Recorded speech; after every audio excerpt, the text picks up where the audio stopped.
Good morning, brothers. We have got a great video for you today. Of course, we're coming off of, or convalescing from the broken leg, so it's given me an opportunity to dedicate a lot of my resources to thinking, since that's the only thing I can do apart from rolling around here in my cart of affliction.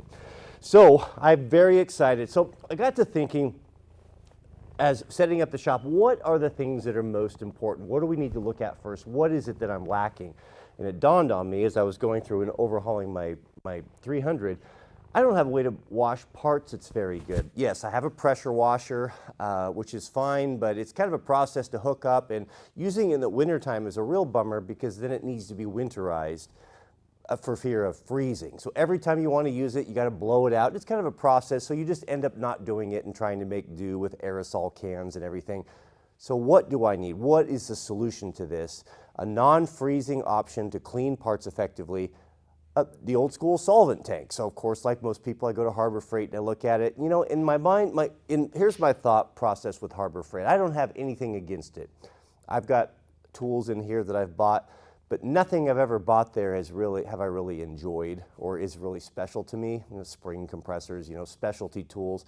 I'm really kind of over it. I just don't, if there's a US option, I'd rather have a used USA made tool that's in good condition than a brand new piece of Chinese junk. And you know, when you look at the reviews and you look at the solvent tanks, I mean, they're basically made out of tinfoil. They're terrible. They're just garbage. So I thought, well, I know where to go to get a good one. I'll go to the Snap-on page, and every time, like I have in my mind what Snap-on tools cost, like kind of, I think, yeah, it's probably gonna be like this. It's typically double or triple. It's shocking. So I go on there, $3,000 for a solvent tank. Like, oh, good grief, are you joking? You know, that's just not going to happen. So how do I get a Snap-on solvent tank for Harbor Freight prices? Well, Facebook Marketplace. I've become so addicted to that because there's deals. So here's my deal, is I put a list of things I need for the shop. I need a media blaster. I want a good solvent tank. So I start looking, and I've been looking for a couple months, and this just came up brand new. The very one, like if money was no object, what I would buy off of the Snap-on truck, this would be the one. It was brand new, unused, for a third the price of new. I couldn't believe it. I told Jariah, he was here, I said, jump in the car and go get it. It's 2 hours, 3 hours away. It didn't matter, and it just showed up. So we're gonna unbox it together, an incredible deal. This is exciting on a current model. So let's unbox it and see if we can't get it put together. I got 20 gallons of solvent on standby, and I am so excited. All right, let's go, mama. PDD 3222A with the parts tray. Now this has the LED light and everything. Heavy duty 16 gauge. Goodness. All right, gentlemen, let's see what we have here. Look out, mama. Look out, run over your tail.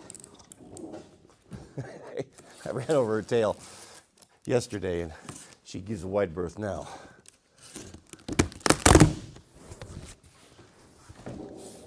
What we've got here, I'm seeing this for the first time as well. This is a traditional drum style where the sink fits on top of like a 30-gallon drum. Look at the size of this filter. Now this, having 20 gallons of solvent in it for professional homeowner use, this is going, with a filtration like system like that, is gonna last a long, long time, which is a good deal. You know what solvent costs to buy right now? I was shocked. It's $26 a gallon. I'm pretty curious to see what separates this, or how they justify that extreme price. Like if you had a shop, you paid $3,000 for this and you're unboxing it right now, are you gonna feel like you got value? Now, USA made, from the best components possible, you know, paying guys and women a living wage. I get all that, but yeah, that is pretty nice. The pump, although, is made in China. Beckett Corp, Irving, Texas. Schedule 80, Schedule 40 coupling, solid brass fittings, USA made hose, USA made clamps, very nice cord, very nice plug. I mean, probably about as good as you can get. This is a heavy duty pump. It's got a little bit of a screen on there, but it feels nice. Be nice to see something made in America, but maybe there's not an option. Who knows? What do we got here? We got, what in the world is this thing?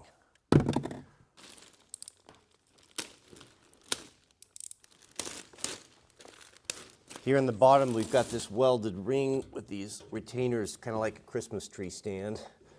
Weather stripping on there to keep odor from getting out. This locks down too from the inside, so you don't have to smell it in your shop. Just a little opening there for the cord. Solid brass, but there's a little drain extension on here. And also, do you see this right here? Maybe if any of you who are tin knockers can tell us what this is called. When you work with sheet metal, when you have big pieces, it can oil can, boom, boom, boom, how it pops in and out. And one way to mitigate that is by putting these creases. You can see the diamond creases in there. Same thing if you've got like a crew cab pickup, a 4-door. If you look at the top, you'll see it's got those ridges in it. What that does is it gives it rigidity and prevents that, that popping, that oil canning. So that's kind of a nice feature to have. If you're going to put something heavy in there, you're not going to have it wobbling and moving around because it's just so thick. We'll grab our tools here. We're going to need 7/16. No metric system here. 7/16.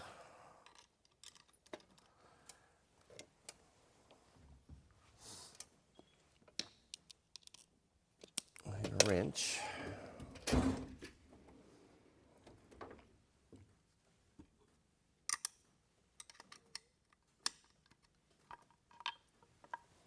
Number 2 Phillips.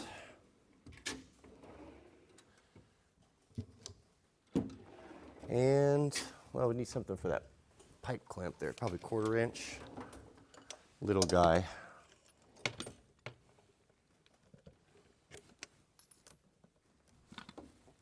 And some Knipex, I think that's it. I got a new tool. I didn't even know these things existed. I saw them on, I think I first saw it on AVE's channel about a month ago, and it's flush cut side cutters. I mean, they cut close, and these are just made for, it says right on there, made for plastic and soft wire. They're very precise but kind of delicate, but these are perfect for zip ties, because what happens, I'll show you when we do it, is you can cut flush right up to the edge of something and you don't get that burr, that just tears up your hands. These, I've used these almost every day. They're really neat to have.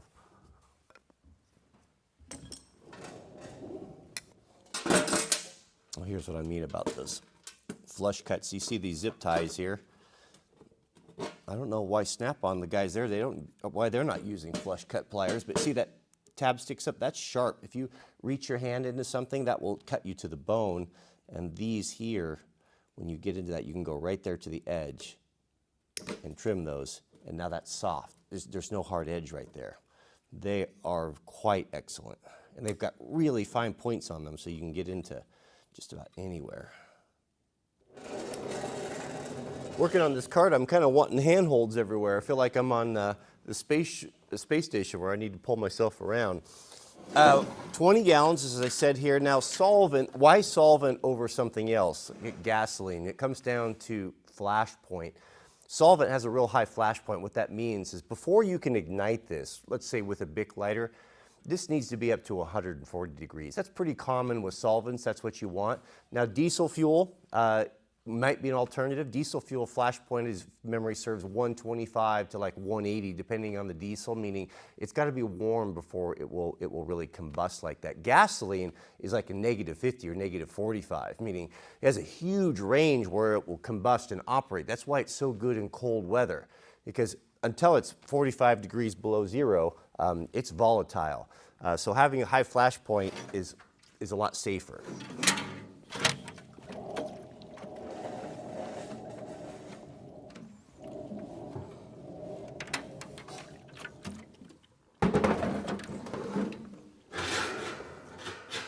What makes this part washer unique is this proprietary filter. This is a 2-stage filter, meaning that as the dirty, oily stuff from the parts you're washing drains directly in here, this is kind of a catch basin for sludge, and then it filters out through 2 different mediums, so you're recirculating clean solvent. Now, most shops are gonna, you've seen the Safety Clean guys running around. There's actually a service that comes out and deals with this, because most people just don't want to deal. You don't want to deal with it. How do you dispose of it? And if you're a high volume shop, you're going through this all the time.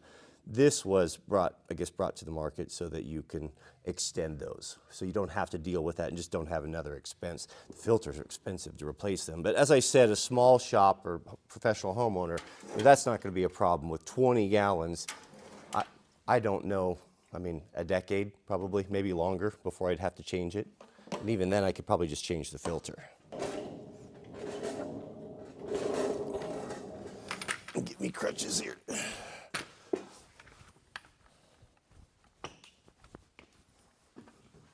The chance of this spilling, well, you can probably calculate the odds right now.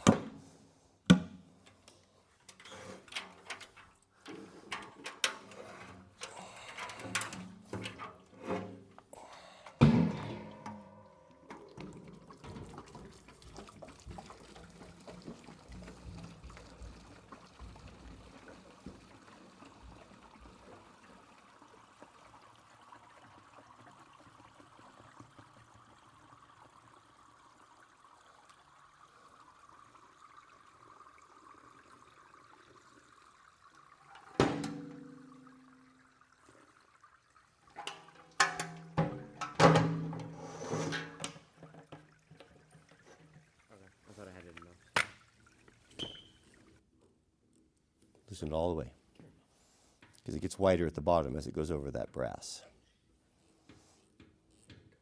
Loosen it till where you think you have enough, and then loosen it again, and then do it a third time, right, Jariah? You don't want to fight them. The front's got to go to the north.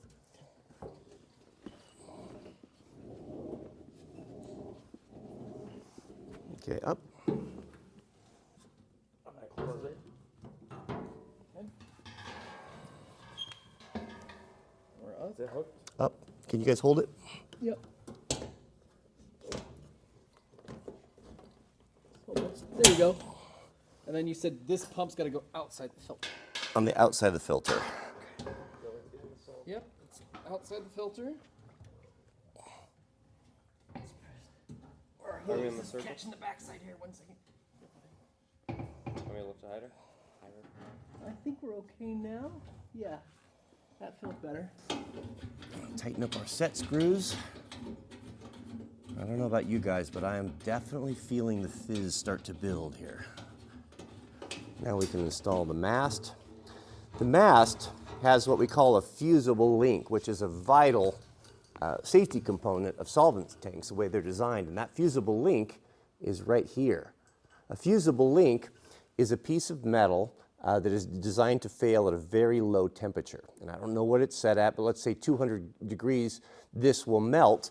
And its purpose is this lid is designed to put out or extinguish a fire in case no one's around to put it out. And this fusible link holds this open in this keyway. Now, if for some strange reason this caught on fire, as the flames lapped up, they would melt this, and this would fail, and this being on a little bit of an incline would drop and self-extinguish. This little fusible link is a critical component to these solvent tanks. You'll see in shops, you may look and see if you work at a shop that's got an old solvent tank. Sometimes guys will replace them with paper clips or a chunk of wire and just not order them, or don't even understand what it is, and that could be a serious problem. So you always want to make sure that those things are in place. Now we're ready to install the light. Well, that seems like an awfully bright light for such a small area. AWG cord, excellent plug. This is a very high quality item right here. Look at this connector. Right there. All watertight. AWG cord, the nice stuff with no memory. They even put a heavy reinforced shrink tape on here where it goes through the sheet metal so it won't chafe. Very nice.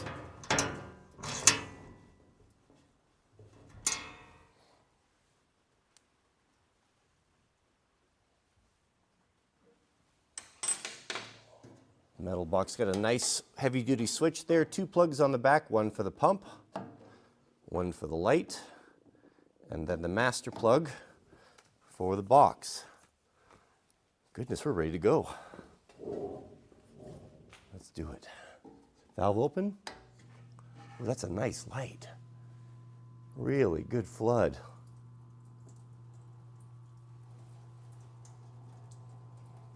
I was expecting more flow than that. Now for the coup de grace. An angled drain table. And the holes line up. This will hold 20 pounds, I think it said in the instructions. You know, it's all, Snap-on is so much about the details. Look at the rubber feet. Rubber feet on there so it doesn't come in contact with your side of your paint.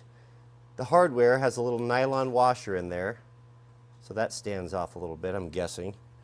It's just those little things, you know, they just all add up. I like it. Switch is in the perfect spot, right where you'd expect it to be. Are there any conflicts with that drain tray? Perfect. Cutouts for the drain tray, you could run it on both sides. That right there is really nice. Guess you gotta be around the side to put it up though.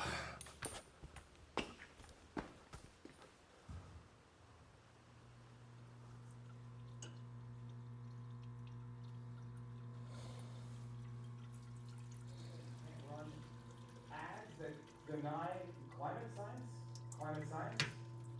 That is to say, the climate consensus now of the down to highly politically motivated experts. That's not to do with free speech. That has to do with outright ideological censorship. Well, gentlemen, I've got to say I am pretty tickled about that. That is very, very nice. You know the thing with the Snap-on tools, it's not, for the most part, they're not perfect. Not everything's perfect that they build, but for the most part, it's not just one thing. It's just a number of things that compound to make just a super high quality item that's wonderful to use. The thick 16 gauge steel, the high quality pump that is operating in clean solvent outside of the filter, so all of the grit and grime that's falling down in there. You know, on your lower quality brands, you're running that stuff through all your pumps. And when the pump, when you're starting out, is not very high quality anyways, how long is that going to last before it goes bad? And can you even get the part? You know, so the filter, the design, the drip table, the excellent light, etc. You know, all of it just stacks and stacks up to build a high quality tool. And if you have any question, you know, if you want to cut through all of the marketing nonsense and the lies from manufacturers, you go to the secondary market and you see what has value to regular guys like you, regular guys like me who work with this stuff. And when you look on Facebook Marketplace, as that's kind of what I do in the morning, you know, searching for good deals on shop tools and such, you see that the only tool out there that brings almost retail price being in used condition regardless of age is Snap-on tools. I mean, it's unbelievable. I needed a good torque wrench, you know, working on these high performance bikes, and the torque specs are important. I've never had a good one. Like, I got to get a proper torque wrench, you know. So I'll just go buy, find a used one. And yeah, there's lots of used ones on there on Facebook Marketplace, but for $150 more, you get a brand new one. You know, so, but the fact that they resale like that, it's unbelievable. There's no other manufacturer that I've ever come across that even comes close. Not Mac, not Matco, none of those things hold their value. It's unbelievable. And on some things I even see on there, I've been looking for like a standard, I don't have a good standard hex and metric set in 3/8 drive. You know, in some cases, the stuff is selling for the exact same price on Craigslist as it is brand new because it's not available on the website. I mean, it tells you what you need to know. There's a value to it, and that sometimes you got to buy Harbor Freight. I get it. I've been there before. But if you're patient a little bit and you can kind of look and search and find deals on it, man, a guy's far better off to buy something that's USA made of you know, premium shop quality that you can get that's used. And this stuff is made to last a lifetime. To be honest, you know that this thing is going to be worth what I paid for it, maybe even more in 10, 20, 30 years if it's taken care of and not just destroyed. You know, and that's not nothing. And that, you know, again, to quote AVE twice in one video here, you know, he was saying, you know, he's a big Snap-on tool fan guy. He was saying, you know, when you're down working in a difficult environment, you know, and for him it's mining, but you're it's cold outside and you're a road mechanic and you're working on, 20 below on a transmission out in the gravel, and everything's terrible and your life's not going great and you're just not liking your job, at least you have nice tools to use to look forward to. And that's not nothing. And as silly as that sounds, and if you haven't experienced it, if you've always just worked with crap or garbage, you won't understand that. But when you pull that ratchet, that 80-tooth ratchet out, or these tools, they're special. They're just better, they're nicer to use, and even sometimes it makes a difference in turning a mediocre or bad day into a good day, because they are such a pleasure to use. And I'm not gonna go as far as saying investment and such, but if you're buying on the secondhand market and you're not buying on the tool truck and you can get stuff, my policy is I want to pay a third. If it's brand new, I'll pay half, but if it's used, if I can get some Snap-on for a third to half, I consider that is money in the bank, that if it's taken care of and it's not a consumable item, that will always be worth that value. And goodness, can you imagine if your old man left you a whole shop full of Snap-on tools? That would be, the value of it. That would be special. It's just different. It's different. So, I'm not telling you what to do, but there's a time and a place for everything, and the guy's got to do what he's got to do. But if you have the ability to do it, I mean, they're expensive for a reason. They're just better. They're just better and nice to use. And every time I turn this thing on, it's going to give me joy. Versus if I would have went down and bought the Harbor Freight, I'd look at it and despise it. So wondering when it's going to quit working, right? Thanks for watching. I really do appreciate it. Thanks for all the prayers, and yeah, I guess that's it. We'll see you guys. Pray for us. We pray for you constantly, and we'll see you guys all in the next video.